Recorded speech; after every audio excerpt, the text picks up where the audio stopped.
Hello.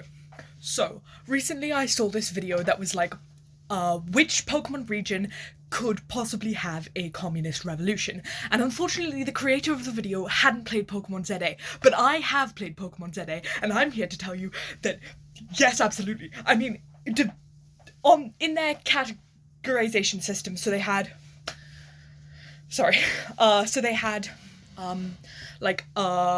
wealth disparity, they had class consciousness, they had wealth disparity, class consciousness, and organized groups and susceptibility to propaganda. They've explained that all in their video, and I really implore you to check it out because it's really cool. But I had to talk about Legend ZA.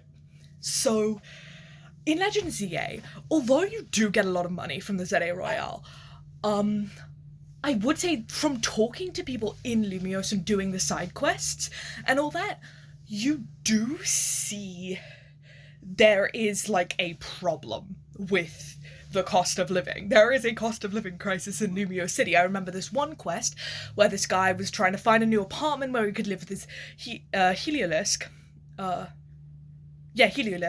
and he found it and he was like, well, I can barely afford rent on this apartment, but I'll be able to hopefully I'll just work really hard in the ZA Royale,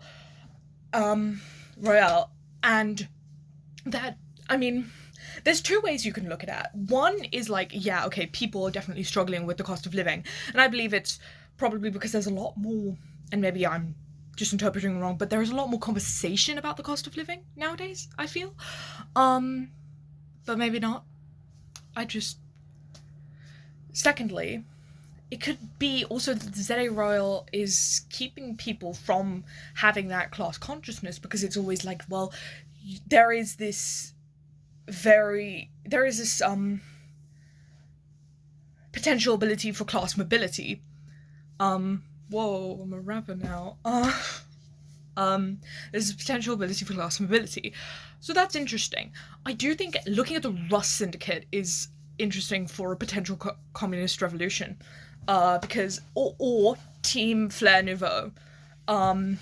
Because, and maybe even L, for this communist revolution. Because, but I think especially the Rust Syndicate, because they're all, like, I completely forgot his name, but the leader of the Rust Syndicate has this whole backstory about how Lysander saved him as a kid, and, like, they have this whole group which they use to do, like, things for the community. That is a strong organizational force in the community, and that is helping them. But I don't know exactly, but I do think that ZA has something very cool to look at in the terms of potential communist revolution. Yeah.